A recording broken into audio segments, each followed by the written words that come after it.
Assalamualaikum dan selamat kembali ke channel Rich Life Malaysia. Untuk episod kali ini, saya nak ajak anda berfikir tentang perihal masa. Right? Semua orang daripada kita ada 24 jam satu hari. Betul? Tak ada yang kurang, tak ada yang lebih. Setiap orang sama saja masa yang dia ada. Cuma persoalannya adalah bagaimana kita spend masa kita setiap hari 24 jam itu. Adakah kita menggunakannya untuk perihal kerja? Adakah kita menggunakannya untuk perihal kehidupan diri sendiri dan keluarga, atau bagaimana? Dan saya ingin mengajak anda semua fikir bahawa kita semua yang mana kita masih bekerja hari ini, tak kira umur kita berapa, 20-an, 30-an, 40-an, 50-an, satu hari nanti kita akan bersara kalau kita umur panjang, insyaAllah. Dan bila kita mencapai usia persaraan itu, kita akan berfikir sama ada apakah masa-masa yang kita spend sebelum kita bersara itu telah kita pergunakan sebaiknya, bukan saja untuk kerja. Apakah kita telah berlaku adil kepada diri kita dan kita telah berlaku adil kepada keluarga kita. Di sini pentingnya perihal bebas kewangan dalam hidup, kerana bebas kewangan menyediakan kita dalam keadaan kita ada pilihan dalam hidup. Kerja bukan lagi satu kemestian. Kerja sebaliknya menjadi satu pilihan. Dan kalau seseorang itu mencapai bebas kewangan, maka dia boleh memilih sama ada ingin terus bekerja atau boleh bersara awal. Dan ini berkait rapat dengan masa yang dia akan spend, yang dia akan gunakan setiap hari yang dilaluinya. Dan kalau difikirkan, orang boleh cakap, dan kebanyakan manusia akan cakap bahawa buat apa kita nak capai bebas kewangan ini? Bukankah boleh ke kita nak spend kehidupan kita sehari-harian macam biasa je? Kita kerja kan, balik kerja kita spend masa dengan keluarga kita. Esoknya kita repeat benda yang sama. Kita bangun, kita menyediakan anak-anak kita untuk ke sekolah, kita hantar, kemudian kita pergi kerja macam biasa. ya betul, benda tu saya tak nafikan betul. Cuma pernah tak anda terfikir bahawa usia persaraan itu bukan satu kepastian untuk semua. Kita tak tahu sama ada kita masih lagi umur panjang atau tak untuk kita nak capai, untuk kita nak sampai ke usia persaraan itu. Kalau kat Malaysia umur persaraan adalah 60 tahun. Jadi kita tahu umur kita apakah panjang untuk sampai ke usia persaraan 60 tahun, iaitu usia persaraan wajib kat Malaysia. Kalau saya boleh kongsikan, ada di kalangan kawan-kawan kita dan mungkin anda juga, kawan-kawan anda yang anda kenali dah pun pergi, dah pun meninggal dunia.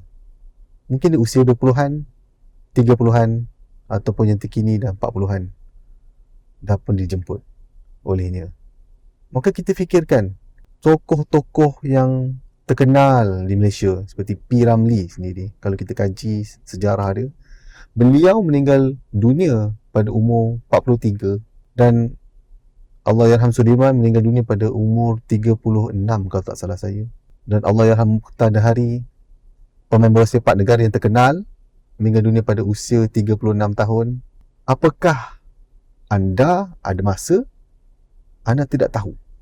Saya juga tidak tahu. Jadi saya fikir bebas kewangan pentingnya adalah membantu saya dan anda ada pilihan dalam hidup untuk mendapatkan kembali kebebasan, untuk menggunakan masa yang ada dan untuk merasai kehidupan lebih awal daripada usia persaraan. Sebab usia persaraan 60 tahun, kalau anda ingin buat sesuatu bersama keluarga, ingin spend time dengan keluarga, saya rasa pada masa usia 60 tahun, anak-anak sudah besar. Dan pada masa itu, anak-anak kemungkinan besar sudah ada pun cucu. Jadi apa impian yang anda ada, apa yang anda nak buat dengan anak-anak anda, kemungkinan besar tak dapat tercapai pada masa itu. Mungkin usia 60-an dah pun membuatkan anda rasa lemah, tak bermaya, tak kuat seperti mana usia anda sekarang ketika di 30-an, 40-an atau 50-an.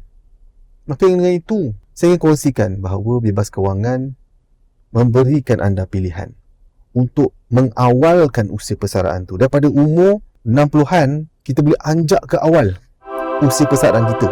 sama ada 40-an atau 50-an. Usia 30-an saya tak berapa pasti, sebab saya sendiri pun tak ada experience bersara awal umur 30-an. Sebab 30-an ni masih lagi sama-sama lah saya kira. Dan banyak lagi perkara-perkara penyediaan yang perlu. Macam saya sediakan diri untuk bebas kewangan bersara awal ni bila COVID melanda dunia pada tahun 2020. Masa tu saya ada kesedaran dan saya mula menetapkan saya punya matlamat, saya punya strategi dan saya punya disiplin untuk nak capai 5 tahun, 6 tahun daripada tu. Dan Alhamdulillah sekarang ni saya dah dalam saya punya servicing notice, InsyaAllah akan bersara awal dalam masa beberapa hari lagi. Dan untuk itu saya nak kita semua berfikir kalau kita ada kesempatan, kalau kita ada peluang, kalau kita dalam keadaan yang membolehkan kita untuk bersara awal, untuk mencapai bebas kewangan, mengapa tidak kita ambil peluang tu dengan membuat sedikit pengorbanan, sedikit rancangan, sedikit pelan hari ini supaya kita boleh bebas dalam masa 5 tahun akan datang. Sebab saya sendiri saya buat perancangan ni 5 tahun, jadi saya rasa 5 tahun tu adalah masa yang berpadanan untuk anda semua buat rancangan, buat plan dan jalankan plan tu. Dan bila anda telah capai status bebas kewangan, anda ada pilihan dan anda boleh decide macam mana anda nak lalui hari-hari yang anda ada. Bekerja sudah jadi satu pilihan. Anda boleh teruskan bekerja kalau anda nak, tak ada masalah. Dan jika anda ada rasa atau perasaan untuk lebih spend time untuk diri sendiri dan keluarga, anda juga ada pilihan untuk bersara awal. Dan bila dah sampai status bebas kewangan, bermaksud anda punya aset-aset dah pun memberikan pendapatan pasif. Anda tak perlu bekerja secara aktif, tak perlu masuk ke pejabat, tak perlu commute ke tempat kerja, tak perlu masuk ke office, dan tak perlu lagi berada di kubikel anda, tak perlu membuka laptop, membuka komputer, membuat kerja-kerja itu segala. Passive income anda telah pun memberikan pendapatan, dan pendapatan yang anda dapat daripada bebas kewangan itu seharusnya memadai, melebihi atau sama dengan gaji aktif income anda sebelum anda bersara awal. Itu yang pentingnya. Dan saya kadang-kadang saya kesian juga sebab saya lihat ialah realitinya orang memang struggle